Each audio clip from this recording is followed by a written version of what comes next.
1장을 여러 주일에 걸쳐서 생각했어요. 1장의 대주제는 예수님은 누구신가 였죠. 그래서 이제 뭐 얼핏 생각나실 거예요. 예수님은 말씀이신 하나님과 같은 분이다 라는 얘기로 시작이 됐고요. 그 다음에 예수님은 빛이다. 그런데 가짜 빛이 아니고 가짜 빛이 창궐한 세상에 홀로 완전한 빛으로 이 세상에 오신 분이다. 뭐 이런 말씀도 여러분 들으셨을 거예요. 예수님을 통해서 우리는 하나님의 자녀가 되는 권세를 누리게 된다. 그분이 우리에게 자녀의 권세를 주신다라고 배웠어요. 그 다음에 또 예수님은 독생 성자로서 은혜와 진리가 충만하신 분이다. 또 뭐 세례 요한의 고백을 통해서 세상 죄를 지고 가는 하나님의 어린 양, 이런 것도 우리가 한번 생각을 해봤어요. 지난주에는 메시아, 이스라엘의 임금, 이런 얘기를 나눴어요. 이제 우리 2장으로 넘어가면서 지난주에 이제 잠깐 공부했던 그 본문 말씀을 통해서 예수님이 세상에 등장하는 장면, 소위 데뷔하신 예수님이 30년 동안 은둔에 계시다가 30세가 30세가 되시면서 세상 밖으로 나오시는, 그 나오는 첫 장면이 세례 요한에게 세례를 받으시, 그리고 첫 번째 제자를 만날 때 나다나엘을 만나서 메시아의 고백을 받으셨어요. 자, 거기 보면 우리 1장 다시 한번 보십시다. 나다나엘하고 예수님하고 이렇게 만났는데요. 나다나엘이 이제 예수님을 메시아로서 이스라엘의 임금이십니다, 이렇게 이제 고백해요. 그때 예수님이 이렇게 대답하셔. 1장 제일 마지막 절 51절 같이 한번 읽어보겠습니다. 1장 51절이에요. 같이 봅니다. 시작. 또 이르시되 진실로 진실로 너희에게 이르노니 하늘이 열리고 하나님의 사자들이 인자 위에 오르라 하시니라. 이게 이제 하늘이 열리고 하나님의 사자들이 인자 위에 오르락 내리락 한다 그랬어요. 그죠? 하나님의 사자가 뭘까? 거냐?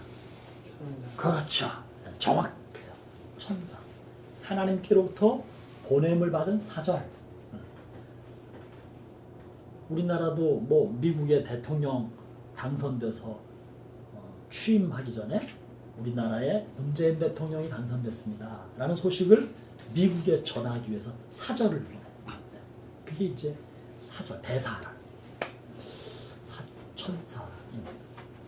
요게요, 아주 비슷한 장면이 구약 성경에 등장해요. 창세기 28장 펴보세요.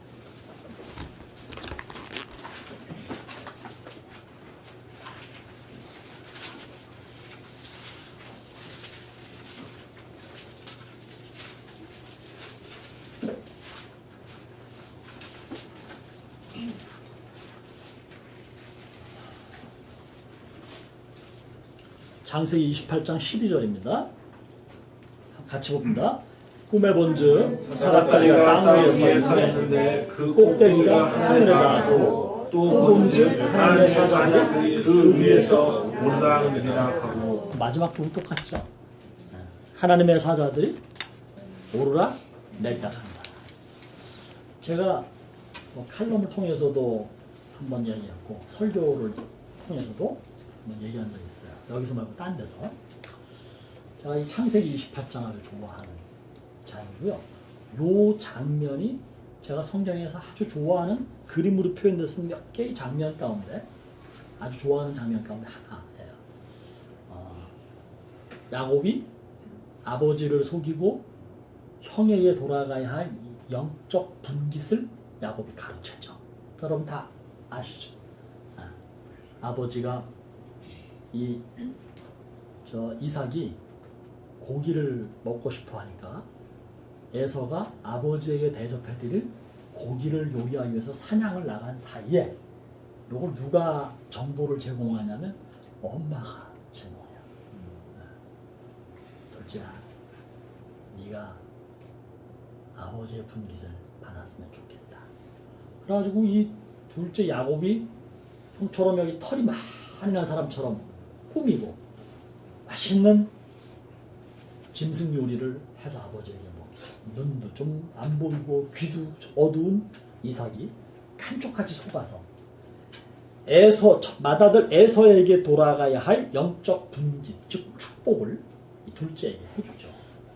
그래서 이제 이 야곱은 아버지를 속인 것이 되고 형을 밀쳐낸 존재가 돼요.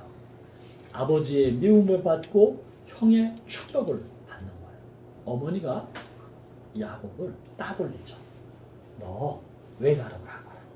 외갓집에 가서 거기 가면 예쁜 여자들이 많으니까 예쁜 여자 하나 꼬셔와. 결혼시켜줄게. 이래서 이 핑계를 대고 야곱을 밧다나람 자기 어머니 리브가의 친정으로 보내는 거예요. 이 길이요 굉장히 먼 거예요. 이 가나안에서부터 밧다나람은 바벨론 지역인데요. 거기까지 가는 길이 굉장히 먼 길인데 야곱이 혈혈단신 길을 떠나는 거죠. 차도 없고요. 신장로도 아니고요. 팔레스타인의 그 삭막한 먼지만 펄펄 나뉘는 돌길, 자갈밭길, 어쩌면 아주 좁은 숲길, 바위산, 투성인 이 길을 야곱이 지금 가고 있는 거예요. 나침반도 없죠? 지도도 없죠? 그냥 찾아가야 되는 길이에요. 근데 여러분 얼마나 무섭겠어요. 일단 야곱의 나이는 젊은 나이는 아니었어요. 그러나 혼자서 도망가는 길처럼 외롭고 두려움은 없어요. 첫날 밤 야곱이 광야에서 잠을 자야 돼요. 성경이 그 말씀대로 돌을 하나 베고 누웠어요. 여러분 같은 잠이 오겠어요? 제가 간밤에 딸 시집 보내는 그 전날 밤에 애엄마랑 딸이 대구로 내려가고 제가 혼자 있는 동안 잠이 안 와서 그 조금 동료는 다른 거지만 은근한 서글픔에 잠이 안 와서 제가 편지를 썼던 거 아니에요. 야곱은 뭐 컴퓨터도 없으니 편지를 쓸 수 없고 그냥 돌베개 하고 잔 거죠. 잠이 오겠습니다. 자, 풀벌레 울죠. 깊어지면 짐승 소리 나죠. 바람 불죠. 달빛은 뭐 정확히 모르지만 교교했다고 합시다. 아니면 칠 같은 어둠이라고 해봅시다. 잠이 옵니까? 텐트도 아니고 한데서 피곤한 몸에 잠을 못 이루던 야곱이 아마도 잠시 쪽잠이 들었을 거예요. 그런데 그 쪽잠 속에 하나님이 야곱에게 나타나신 거예요. 그 현상이 뭐예요? 사다리가 하나님이 계신 하늘까지 닿았다. 사다리는요 응답을 얘기해요. 야곱의 기도가 하나님께 올라가는 거예요. 사람들은 천사를 액세서리로 여겨요. 그래서 무슨 그림 같은 거 그리면 이제 날개 달린 천사가 이렇게 예쁘게 있는 걸로. 근데 사실은 건이가 대답한 것처럼 천사는 누가 보낸 거는 하나님이. 하나님이 천사를 보낼 때 야, 너 저기 가서 이쁜 짓 좀 해라. 그래서 천사 갔을까? 아니지. 심부름 시켰다 그랬지. 뭔가가 있을 거야. 그지? 천사가 할 일이. 예. 천사야, 야곱이 외롭고 힘들고 무서워하는구나. 네가 좀 가보거라. 그 천사가 와서 봤더니 야곱이 지금 진짜 무섭고 외롭고 힘겨운 거예요. 야곱의 마음속에 뭔가 굉장한 소원이 있는 거예요. 천사가 그걸 본 거죠. 그리고 그걸 가지고 다시 뭘 타고? 사다리를 타고 누구에게? 돌아가는 거지, 그지? 그래요. 그러니까 오르락 내리락 했다는 얘기예요. 내리락 오르락 그래야 되는데 어감이 안 맞잖아요. 그러니까 오르락 내리락인 거죠. 천사가 그래서 내려왔다가 그래서 올라가는 거예요. 오늘 본문 말씀을 보면요. 예수님 나다나엘에게 네가 지금 네가 누군지를 맞힌 것 때문에 신기해하느냐? 이건 아무것도 아니야. 오래지 않아서 천사가 인자 위에 오르락 내리락하는 신비한 광경 장면을 네가 체험할 날이 올 것이다. 예수님이 나다나엘에게 그렇게 당신을 말씀하신 것이죠. 자, 이렇게 예수님은 첫 등장이 세례 요한에게 세례를 받으시고 주변 사람들에게 내가 누구다라는 것을 다양한 간접적 고백이나 묘사를 통해서 내가 누구다라는 것을 말씀하신 거예요. 누구예요? 지난주의 고백대로 메시아, 영적 이스라엘을 구원하기 위해서 오신 이스라엘의 임금님이 바로 예수님입니다. 이걸 이제 여러 사람이 고백한 거잖아요. 이제 2장 말씀부터는 어떤 내용이 쭉 나오는 거냐면 큰 주제로, 그럼 예수님은 왜 오셨을까? 메시아로 오신 거지. 그럼 메시아로 오셨다는 건 무슨 말이야? 오셔서 뭘 어떻게 했는데 메시아라고 그러는 거야? 이런 의문이 들죠. 그런 의문을 해소해주는 것들이 2장부터 이제 쭉 이야기가 되는 건데요. 정말 재밌어요. 요한복음을 좋아할 수밖에 없는 건요, 예수님이 왜 오셨는데? 라고 물으니까 예수님 여러 가지 일을 하시기 위해서 오셨는데 이런 일도 하셨다? 그래서 내세우는 첫 번째 에피소드, 첫 번째 이야기가 가나라는 곳에서 있었던 혼인집, 결혼식장 이야기예요.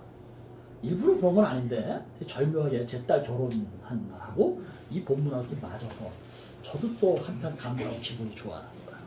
제가 또 이 본문도 좋아해요. 제가. 이게 결혼식장 이야기거든요. 여러분 읽은 그대로예요. 결혼식장에 예수님이 가신 거예요. 결혼식장에 참여한 사람들을 한자로 뭐라고 그러지? 이 지민이한테 물어보면 하객이죠. 기뻐한다는 뜻의 하객이에요. 하객으로. 예수님이 지금 하객으로 참석하신 거예요. 그런데 하객으로 가시는데 혼자 가신 게 아니고 또 주변 사람들을 데리고 가셨어요. 제자들과 같이 가셨다고 그랬거든요. 그러니까 제 생각에는, 그리고 마리아는 여기서 일을 도와주었다 그랬어요. 그러니까 예수님 가족하고 이 혼인잔치 가족하고 멀지 않은 관계라는 것을 우리가 알 수 있어요. 예수님도 아주 당연하다는 듯이 자연스럽게 하객으로 참석하신 거예요.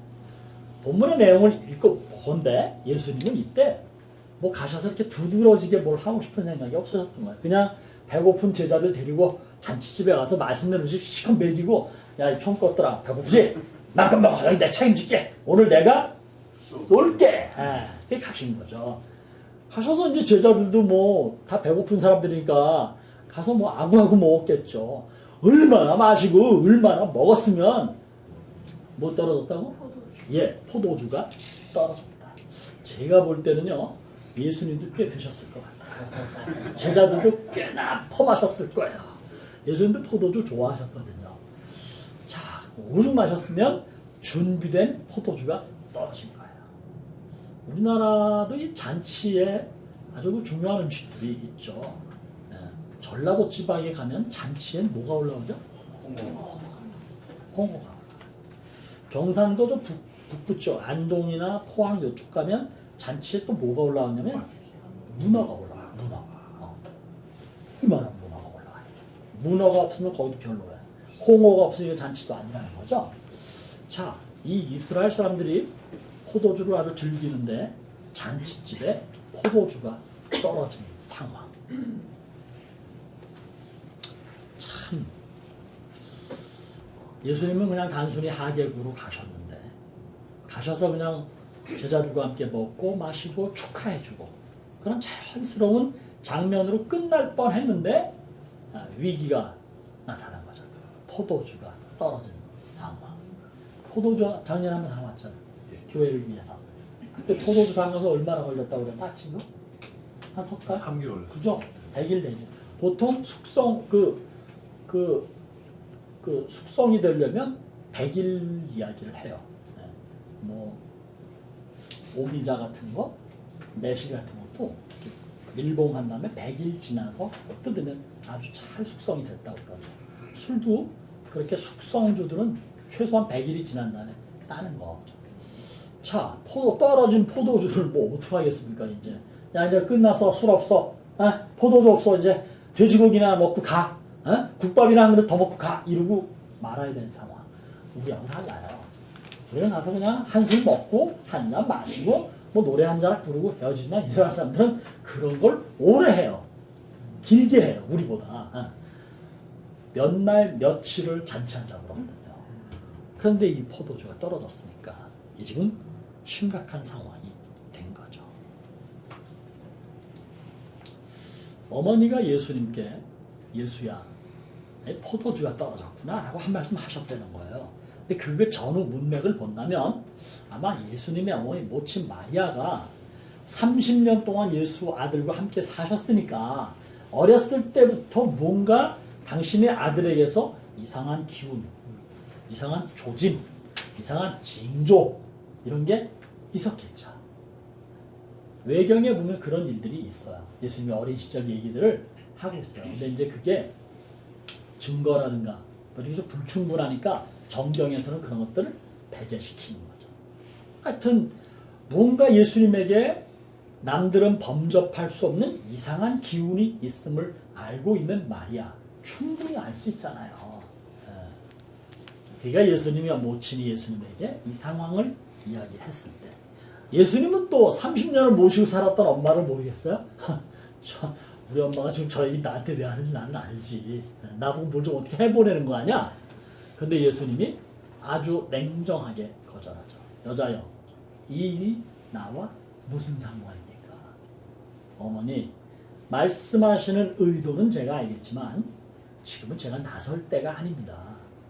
이 일로 인해서 이렇게 개인적인 관계를 통해서 제가 함부로 내가 누군지를 정체를 드러낼 때가 아닙니다. 라고 완곡하게 성경은 굉장히 직접적으로 거절을 하는 예수님. 근데 예수님 참 묘하신 분이에요. 거절을 하시고는 뒤로 돌아가서 다른 일을 꾸미시잖아요.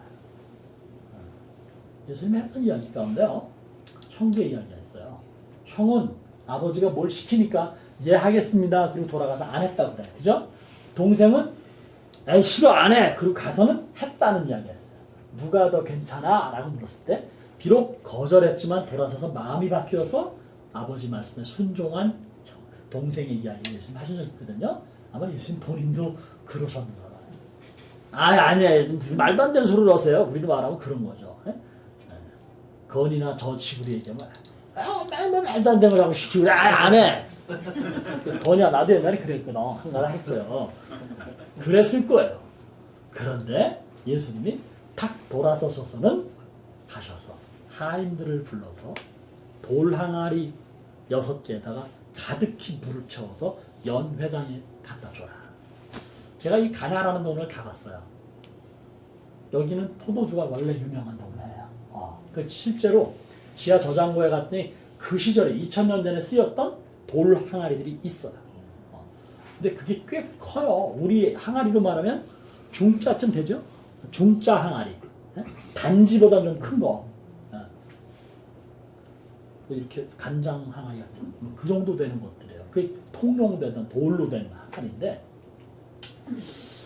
거기다가 포도주를 숙성시키는 통이에요. 그러니까 옛날에 오크통이 없으니까 거기다 포도주를 숙성했다고 그래요.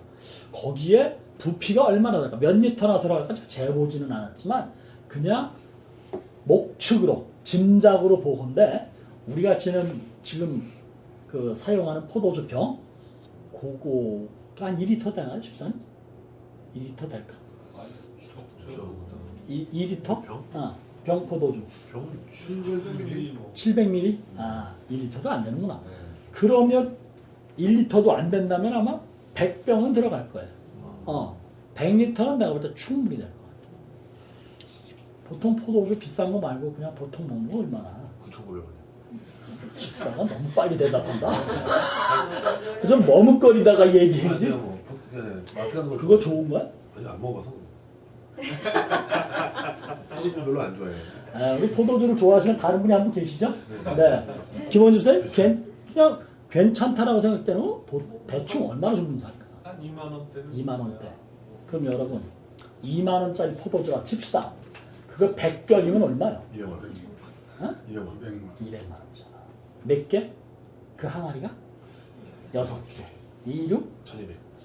바로 나오네요. 1200만 원. 긴장했어. 예수님이 이 결혼식에 빈손으로 가신 게 아니고 얼마짜리 축의금을 냈다고? 최소한 1200만 원. 5만 원짜리 포도주였으면 훨씬 비싼 거 아니야? 3천만 원 아니야? 좋은 포도주라. 본문에 의하면 좋은 질, 왜 이 좋은 포도주를 숨겼다가 이제 주냐라고 얘기하는 걸로 봐서는 아마 2만 원은 안 넘을 거야. 5만 원은 될 거야. 그죠? 숙성도. 아무리 파퓰러하게 마시는 거라도 예수님이 최소한 1200만 원, 아니면 한 3천만 원의 축의 물품을 하시니 통도 크셔요. 네. 재밌는 얘기로 시작되어 있어요. 이 얘기에는 여러 가지 상징적 의미로 신학적 해석이 가능합니다. 이 돌 항아리라는 것은 뭘 의미하는가 하면 포도주가 들어가는 항아리인데요. 예수님은 포도주를 가지고 여러 가지 말씀을 하셨는데 그 중에 하나가 새 포도주와 낡은 포도주 얘기를 하신 적이 있어요. 포도주가 숙성이 되는 가공 과정에서 가스가 발생하잖아요. 이 가스가 발생해서 포도주를 담아두는 가죽 부대가 터지는 경우가 더러 있어요. 이 낡은 가죽 부대 때. 그래서 새 포도주는 새 부대에 넣어라. 이 얘기가 그래서 나온 거예요. 새 포도주는 숙성이 돼야 되니까 가스가 계속 발생하니까 낡은 가죽 부대는 터진다는 거죠. 이 얘기 왜 나온 거죠? 새 포도주는 뭐며 낡은 포도주는 뭐예요? 세대, 시대를 이야기하는 거예요. 예수님 말씀이요. 나의 시대는 새로운 시대다. 신학적으로 말하면 구약의 시대, 율법의 시대는 가고 이제는 율법과 관계없는 은혜의 시대가 왔음을 예수님이 말씀하시는 거예요. 여러분이나 저나 율법의 시대, 즉 구약 시대의 기준으로 우리를 딱 묶어두면 우리 가운데 누구도 구원에 이를 수 있는 사람은 없는 거죠. 하나님이 보시기에 의로운 사람 아무도 없는 거죠. 근데 우리는 왜 의로운 사람이 된 거냐면 우리가 의로워서가 아니고 율법의 기준이 없어지고 모든 것을 용서해 준다는 하나님의 은혜의 기준이 우리에게 적용되기 때문에 여러분이나 저나 죄인이 아닌 의인이 될 수 있는 거죠. 그래서 예수님이 오신 거예요. 예수님이 돌 항아리를 물을 퍼서 갖다 줘라. 예전에 담갔던 포도주는 다 떨어진 거예요. 근데 이제 예수님이 거기다가 새로운 물을 부어서, 새로운 포도주를 부어서가 아니라 물을 부어서 갖다 주라. 시대가 바뀌었어요. 새 시대가 왔음을 말씀하시죠. 근데 그것도 그냥이 아니라 물이 변하여 포도주가 되는 놀라운 능력을 통해서 예수님이 우리에게 당신의 시대가 왔음을 알려주는 사건이 이 포도주 사건이라는 거거든요. 근데 저는 그런 복잡한 신학적인 이야기보다 예수님이 왜 이 세상에 오셨을까? 오셔서 무엇을 하셨는가를 생각하면서 다른 어떤 것보다도 처음으로 하신 일. 예수님이 오셔서 하신 일이 뭐가 있을까요? 예준아, 예수님이 하신 일이 뭐가 생각나는 일이냐? 나사로를, 그렇지, 죽은 나사로를 살리시네. 예수님은 죽은 이를 살리기로 했어요. 죽은 자를 살린 이야기보다 조금 못 미친 또 다른 이야기가 뭐가 있어? 병든 자를 고치는 거지. 병든 이를 고치시고 죽은 자를 살리시고 떡 5덩이와 물고기 2마리로 몇 명을? 갑작스러운 질문. 5,000명을 먹이시는 사건. 이런 여러 가지 일들을 예수님이 하셨는데 귀신 들린 자의 귀신을 쫓아내시는 일. 다양한 일들을 하셨어요. 제자를 양육하는 일. 복음을 증거하는 일. 그런데 그 어떤 일보다도 예수님이 처음으로 예수님이 하신 사역을 요한은 의미 있는 것으로 소개하는 게 잔치집에 가셔서 신랑과 신부를 축복하고 하객들을 위해서 3천만 원짜리 축의 물품을 전하고 오신 예수님. 그래서 저는 이 예수님을 어떤 예수님이라고 부르고 싶은 거냐 하면 복 주시는 예수님, 축복하시는 예수님. 그분은 우리를 정죄하고 그분은 우리를 비난하고 그분은 우리를 밀쳐버리고 넌 안 돼, 넌 저리 가 이러시는 분이 아니고요. 그분은 우리를 향하여 당신이 주실 수 있는 최선의 복을 내리시는 분. 만약에 그 집에 돌 항아리가 60개가 있었으면 그 다 해라고 그럴지도 몰라요. 하객 수가 얼마인지는 모르지만 하여튼 예수님은 당신이 우리에게 주실 수 있는 최선의 것을 최대한 복 주시는 분. 저는 그분이 우리 주님이라고 믿어요. 메시아가 이 땅에 오셔서 궁극적으로는 우리를 구원하시기 위해서 오신 것이지만 우리를 구원한 이후에 우리의 삶을 보장하시는 거예요. 우리가 예수님이 보장하시는 삶을 사는 것 자체가 복인데요. 누리도록 복을 주시는 겁니다. 저는 믿습니다. 살다 보면요. 뭐 이런 일이 생기고 저런 일도 생겨요. 어떨 때는요. 여러분들이 그런 경험을 하셨는지 혹은 우리 공동체 거기까지 가신 분은 없겠지만 다른 사람들 중에는 하던 사업이 그냥 하루아침에 무너지는 충격적 사건. 그게 뭐 대단한 일을 꼭 겪어서만 그런 건 아니에요. 뭐 하나만 삐끗하면 다 무너지는 것들이 우리가 그냥 세우고 있는 진짜 얼기설기 세우고 있는 뼈대예요. 우리 인생이 그런 거예요. 하나만 탁 치면 다 무너지는 거죠. 우리 그런 일 겪을 수도 있고요. 겪기도 했어요. 그런데 그럼에도 불구하고 우리에게 누가 계시는가 하면 나를 복주시기 원하는, 나를 향하여 마음껏 축복하시는 예수 그리스도가 계시다라는 거. 이거보다 더 큰 은혜가, 이거보다 더 큰 복이 세상에 어디에 있습니까? 어제 우리 딸 결혼할 때도 예수님이 그 자리에 오셔서 축복하시고 은혜로 채워주셨음을 저는 믿고 알고 있습니다. 그분이 직접 와서 어디엔가 그 자리에 꽉 차게 계셨겠지만 여러분 한 사람 한 사람에게 임재하신 그분이 여러분의 마음, 여러분의 기도, 여러분의 성원, 여러분의 후원 이런 것들을 통해서 그 복된 자리를 채워주셨기 때문에 제가 감사하고 제가 하나님께 영광을 돌리는 것이죠. 저만 그렇겠습니까? 이미 여러분들에게는 저보다도 훨씬 더 크고 좋은 것으로 때마다 채워주시고 날마다 여러분을 세우시는 우리 주님, 그분이 바로 이렇게 오신 메시아 예수 그리스도십니다. 주님은 우리를 복주시기 위해서, 잘 되게 하기 위해서 오셨다 하는 이 고백으로 이 한 주간도 여러분의 삶이 학교든 직장이든 사업장이든 사람을 만나는 일이든 은행 거래를 하는 일이든 어디 가서 아쉬운 소리를 해야 되는 일이건 어디 가서 어떤 기획을 하는 일이건 그 모든 것이 나를 복되게 하시려는 우리 하나님의 손길임을 잊지 마시고 용기를 가지고 사는 한 주간이 되시길 주님의 이름으로 축복합니다. 아멘. 하나님 감사합니다. 주신 말씀을 담습니다. 우리 주님은 내게 복을 주시기 위하여 나를 날마다 은혜의 자리로 이끌어 가시기 위하여 저를 세우심을 믿습니다. 단 한 번도 나를 밀어낸 적이 없으며 나를 비난하신 적이 없고 나를 비판하시거나 정죄하신 적이 없는 우리 주님을 찬송합니다. 이 한 주간도 그런 주님이 나와 동행함을 믿음으로 고백하며 기쁨과 감사로 살아가는 나무가족들이 되게 해 주시옵소서. 예수님의 이름으로 기도드립니다. 아멘.